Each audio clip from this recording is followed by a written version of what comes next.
So there was an agent that I was speaking to last week that has been an agent for a whole year now. I asked that agent kind of what they were working on, how many deals they had done, and again, the answer was zero. Only this agent said they were thinking about leaving the business. I had asked the agent what they had accomplished so far, what they had been spending their time on, and again, it was going to classes, learning contracts, and they'd never actually learned how to find a client. That agent was still in week number 1 of what they should be doing. Even though they've been going to classes for months, they were still in week number 1. I'm in week number 1 right now too, and I'm going to cover exactly what needs to happen this week.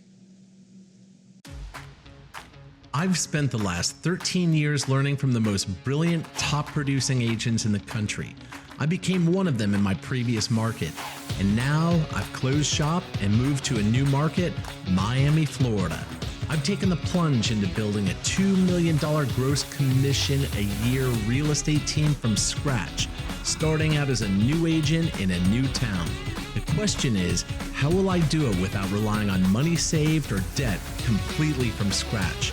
This podcast is here to give you the answer. Join me and follow along as I learn and apply and share real estate agent techniques and strategies using only today's best real estate sales and marketing techniques. My name is Tim Brooks, and welcome to Agent to Agent.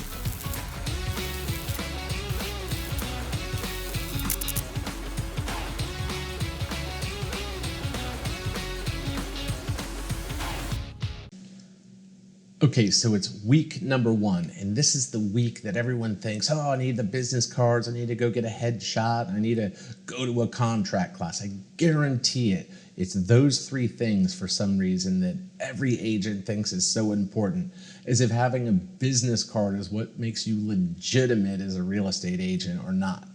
Anyway, so what I'm thinking about, it's week number 1, and I have bills to pay, and I need to do something to make money right away. Most of you have already put out a bunch of money getting your license and your fees to join the board, your MLS and everything, so you need to recoup that right away. You don't want to leave that money, that investment hanging out there. And if you're married, you have a spouse or significant other or something like that, they're also looking at you, expecting you to bring home the bacon. They're saying, all right, you're a real estate agent now, so we're going to be rich next week, right? Well, wrong in most cases, but we can get there pretty quick. So week 1, the first thing I'm thinking about is, where do I find a client? Who's got my money out there? And Grant Cardone says that all the time. Who's got my money? And that means that everyone out there, somebody has what you need. There's somebody for you to do business with. There's somebody that has a home for you to sell. There's somebody that has your money, and you have to go find that person. So you have to go meet a bunch of people. And that brings me to the very first item that must be done. In fact, with my previous team, when we would hire new agents or recruit or bring on a new agent to the team, and it's still the same right here, right now. As soon as I start recruiting right here and bringing on team members, it's still the same week 1 assignment. In fact, they have to show up with it. And before, they would have to show up with a list of 200 names, and it's called your sphere of influence. And that was my requirement, is that you show up on day 1 with that list of 200 names. Now, it doesn't have to be, when I say sphere of influence, it means somebody that you've met somewhere in your life, or someone that's maybe a degree separated. So it seems like such a hard task for so many people, but that's the very first thing we're actually going to train on. And it's also more than likely going to be your first source of business. And it's also probably going to be my first source of business. Now, I've got an extra degree of difficulty here because I don't know anybody in Miami. It's like I parachuted in here from outer space and don't know anybody except for maybe the front door guy or the valet guy or the bartender at the beach bar or the pool guy or something like that. And I know that sounds insane, but well, hold on a second. That was 5 people I just rattled off right there coming through the door. Oh, wait, who else might there be? Well, there was someone that worked on the car. Okay, we did business with that person, so okay, I'm going to put them on my list. And well, there was the person that got us the place. And so anyone you run into, so it's not just your friends and family, which people think your sphere of influence is just friends and family, and they always start there, and that's good. It's a very good place to start. But it's also anyone else you can think of. Once you get past friends and family, I always say, let me go into my phone real quick. And if you just downloaded your phone numbers in your phone, you probably have over 200 in there that count as your sphere of influence. And so, okay, I've got my sphere. I'm probably down to maybe 75 or 100 names I could figure out there. Once you exhaust that, because this is an exercise I want you to do because it's something that I just did, I ran out of names pretty quick. I think I got to maybe 50 or so, because I don't know anyone here, but I actually did know 50 people already, one way or the other. My wife's pretty social too, so it's not people that I necessarily even know. It's people that she met, but that's a degree of separation. And okay, anyone that I saw at the pool, everybody I run into is going on that list, and I'm letting every one of them know that I do real estate. I do not want to be a secret agent. Even if you're brand new, I'm brand new here too. The market, I have to learn the market and everything. I'm not going to mention that to them. I'm going to say I do real estate. I'm the best there is at doing real estate. Hey, my name is Tim.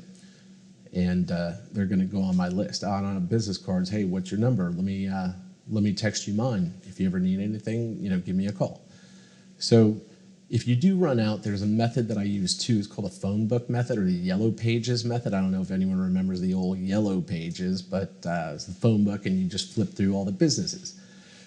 So think of in your head too, just like the yellow pages, who have you done business with also? If you run out of names of people you actually know that are friends, family, associates, or anything like that, start with places you did business, like automotive. Oh, where did you buy your car? Who was your car salesman? Who was the manager over there? Anyone that you did business through automotive. Oh, accountant. If you have someone that does your taxes, write their name down. And just go B, C, D on down the list. And just through that method alone, you're going to come up with at least another 100 names to fill out that 200. But that's the very first task you do, even before you get business cards or anything like that.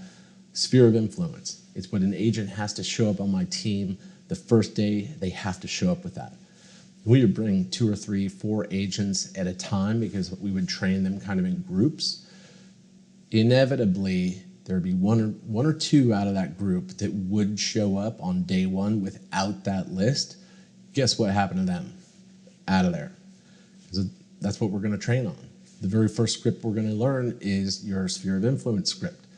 We're going to call them and we're going to ask them directly, hey, who do you know that these are buy or sell in the next 6 months? Trying to plan out my year. There's several little scripts that you can use with it. Oh, you don't want to buy this year? Oh, okay. Who do you think I should talk to that I should help? And then you ask for referrals. So when you're asking them, and you're also asking for a referral too, and you're teaching those people, oh, you're letting them know, 1, I do real estate, but 2, oh, I should think of Tim and refer deals to him whenever they come up. And so when you have a 200 on that list, guaranteed you're probably going to pull at least 1, probably 2 or 3 transactions out of that list simply by calling them and letting them know you do real estate.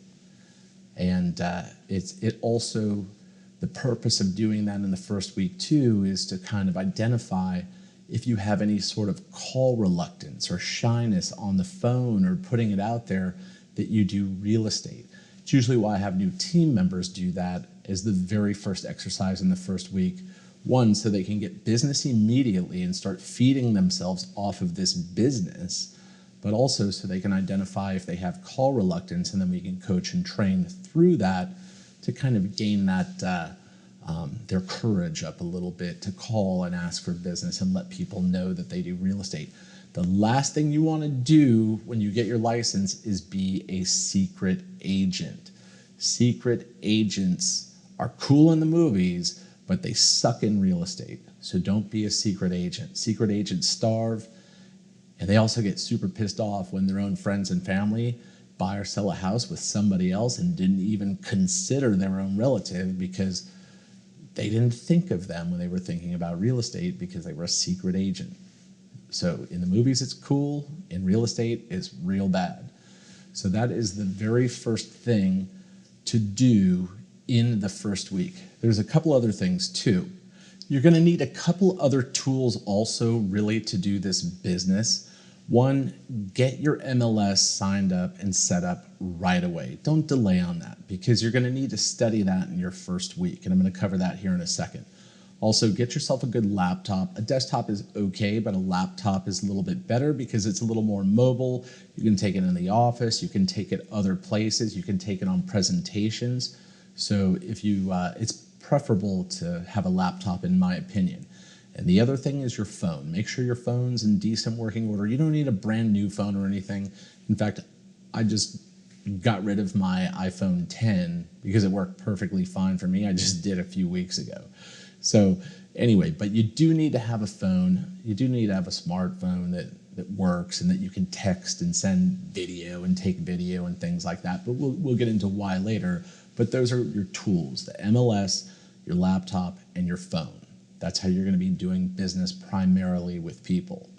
And the last thing that I have to do in week number 1 is I have to learn this market. Yes, I may know my way around a little bit here and there in the main areas, and it maybe in your town, you know it like the back of your hand, but we need to learn, I need to learn this town in a different kind of way. I need to learn every neighborhood, what property types are common in each neighborhood, what the average price range is of those neighborhoods, and I need to know them. I need to know right down to, okay, what HOA is this, what one is that, and everything that goes along with that. So, okay, how do you learn that? And this is something every real estate agent should do in the first week because it's going to give you a lot more confidence. Remember, you only have to be 1 day smarter than your client.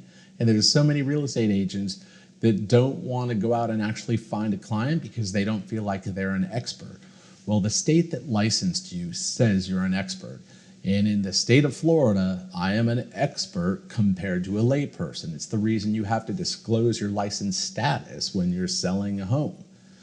So what I want you to do is get into your MLS, go into the map mode. So you may put some criteria in there, a search criteria a little, but I leave it wide open and I just open the map mode and I start searching around the map. Oh, let me look at that neighborhood. And there's overlays you can put on the map. So in the overlays, I usually like to put the neighborhood and school districts. When our real estate agents are so smart, how do they know this district and that and everything? This is how it's done. So put the 2 overlays, the school overlay so you can see which elementary school a neighborhood is in, which middle school, high school, etc. Because the lines for the school districts will affect values depending on how the school performs that it's in. And it may be an invisible line. Well, this street and that street, why is the value different? It could be the schools. So learn what school goes where. That's going to make you an expert right there compared to 80% of the agents. But also start checking out the home values. You can see the different pins in the MLS and you just kind of click on it and it'll pop up a little bit, tell you the value of the home. So learn and put the neighborhood overlay also and start checking out the prices, which neighborhood is which neighborhood, where it's located, what type of properties are primarily located in that neighborhood, median price and school district. So I have to do that immediately this week to get a real good lay of the land for where I want to sell property. It's also going to give you an idea of which neighborhoods you might want to specialize in or where you may want to eventually market to or try and take listings or prospect to which neighborhood. I don't suggest doing any of that now in your first week because there's actually a little bit of an art to picking a farm area. We'll cover that a little bit later. But for now, just familiarize yourself using those methods I just described, and that's how we're going to round out week number 1. Doesn't sound like much, but really dig into those things. Make sure you have all your tools in order, your sphere in order, and you're going to really need a script, which I'll cover in the next one. You'll need a script to call that sphere, but just make sure to get it together Study your MLS and make sure you have your MLS and your other tools, your laptop, your phone, your MLS. And that will be a good productive use of your first week. Not getting business cards or scheduling headshots, because nobody cares about that. But you skilling up and experting up in your first week is going to give you a lot more confidence when you start calling that sphere list. Again, I'm Tim Brooks. Welcome to Agent to Agent. Subscribe, review if you found that helpful, and I'll see you in the next one.